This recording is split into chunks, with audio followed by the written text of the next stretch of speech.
खोसा साहब, शहबाज खोसा साहब, आपकी भी यही अंडरस्टैंडिंग है कि जो जज है उसने उस हाई कोर्ट का नाम लेकर उसका ओथ नहीं लेना, बल्कि व्हेन ही टेक्स ओथ वो आईने पाकिस्तान का ओथ ले लेता है, उसके बाद उसे कहीं भी लगाया जा सकता है, फिर तो सुप्रीम कोर्ट ऑफ पाकिस्तान में भी कोई प्रोसेस की जरूरत नहीं है, आप ट्रांसफर कर दें। ये हम नेटिग्रिटीज में क्यों पढ़ रहे हैं?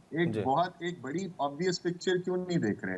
साकिब बशीर साहब ने कहा कि ये 28 जनवरी से पहले हो जाता तो बेहतर था, या इनके बाद। अभी आपको पता है total strength Islamabad high court की 12 जजेस की है, और जो करंट रोस्टर निकला है वो 13 जजेस का निकला है। ये क्या कॉन्स्टिट्यूशनली पॉसिबल है कि एक जज की, एक कोर्ट की स्ट्रेंथ 12 है, उधर 13 जज बैठ जाएं? ये क्या पॉसिबल है?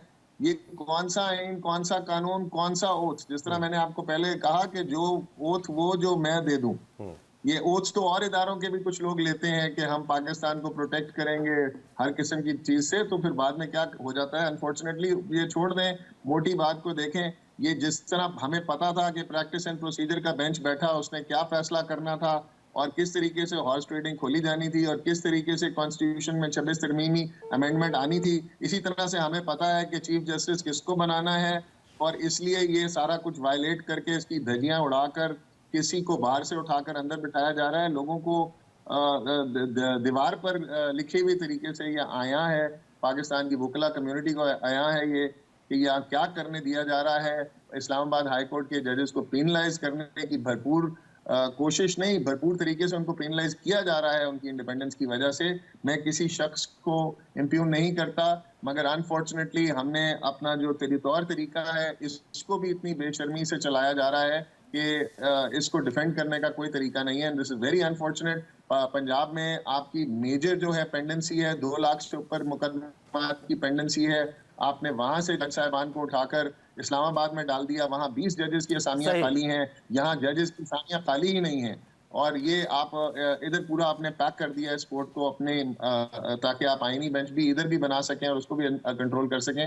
ये एक अनफॉर्चुनेट दौर है जी, और अल्लाह ताला बेहतरी करे जी पाकिस्तान के लिए। शहबाज खोसा साहब, क्या आप इस जो टाइमिंग है इस सारे मामले की, जस्टिस सरफराज डोगर, दीगर 2 जज साहिबान, इनका ट्रांसफ़र इस्लामाबाद हाई कोर्ट में उस वक्त जिस वक्त जुडिशल कमीशन ऑफ पाकिस्तान ने नए जजेस को अपलिफ्ट करके सुप्रीम कोर्ट ऑफ पाकिस्तान लेकर आना है, और वो उसकी टाइमिंग भी कि एन वो वक्त जब 26वीं आईनी तरमीम की बात चल रही है कि उसको फुल कोर्ट ने सुनना है, तो वहाँ पर 8 नए जजेस का आना है। ये सारी ये टाइमिंग मीनिंगफुल लगती है आपको?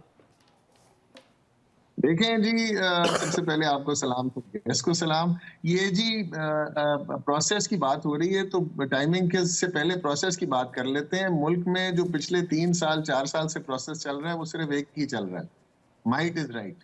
और जो मैं कहूँ वो कानून, और जो मैं कहूँ वो कॉन्स्टिट्यूशन, और जो मैं कहूँ वही आइन और वही दस्तूर, और जिसको मैं कहूँ वो सीनियर, और जिसको मैं कहूँ वो जिस इदारे का हेड बना दूं।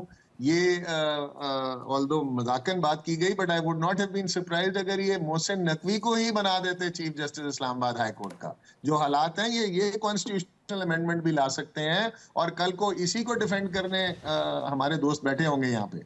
तो ये अनफॉर्चुनेट बात है। मुल्क एक बड़ी गलत दौर से और एक तारीख दौर से गुजर रहा है, और ये देख लेना कि जो जजेस ने इस्लामाबाद के, आपको बहुत अच्छी तरह से आप जानते हैं कि इन्होंने रेजिस्ट किया, अपराइट तरीके से खड़े हुए, इन्होंने खत लिखे और इन्होंने बताया कि किस तरीके से यहाँ पर इनके साथ ज्यादतियां की जा रही हैं। आप इसको एड्रेस करें। देखिए, ये जो सारा मामला है, इसमें एक बड़ा अहम नुक्ता जो है वो इन जजेस के हवाले से या सुप्रीम कोर्ट ऑफ पाकिस्तान के जजेस के हवाले से उठाया जाता रहा। उन्होंने कहा ये इमरानदार जज हैं और इन जजेस की बीवियों का क्रश है Imran Khan. I will be very blunt and open about it. Government officials ये बात ऑन द रिकॉर्ड, मिनिस्टर्स कहते हैं कि ये जो जज साहिबान हैं ये काली भेड़े हैं, इनकी बीवियों का क्रश है Imran Khan. I am sorry, मुझे सारे लोग देख रहे हैं, but I will be very open, this is what government says. ये जो सवाल है कि ये जजेस ईमानदारी कर रहे हैं, जुडिशियल एक्टिविज्म कर रहे हैं, what's the answer to that?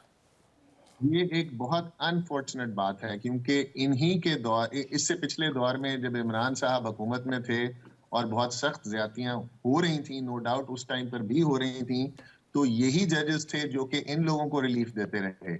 यही जजेस थे जिन्होंने जरदारी साहब की भी बेल ली। यही जजेस थे जिन्होंने नवाज शरीफ साहब की भी बेल ली, इनको भी मसाइल से बाहर निकाला। मैं तो खुद दोनों साइडों पे वकील रहा हूं और इस तरह के हालात में पहले इनको डिफेंड करता रहा हूं, आज दूसरी पार्टी को डिफेंड कर रहा हूं। अनफॉर्चुनेटली ये कहना बहुत बड़ी ज्यादती है और हुकूमत ये पछताएगी। ये हुकूमत 2 दफा नहीं, ये 3 दफा से ज्यादा टाइम अताब का शिकार रह चुके हुए हैं और बड़े सख्त कानून के गिरफ्त में और एजेंसियों के गिरफ्त में रह चुके हुए हैं। और ये जजेस और आइन और कानून और फंडामेंटल राइट्स ही इनको बचाते रहे हैं और ये वकला तंजीमें ही इनके साथ खड़ी होती रही हैं। और आज जिस तरीके से ये मीडिया का गला घोट रहे हैं, ये मीडिया ही इनके साथ खड़ा रहा है इनके तारीख दौर में।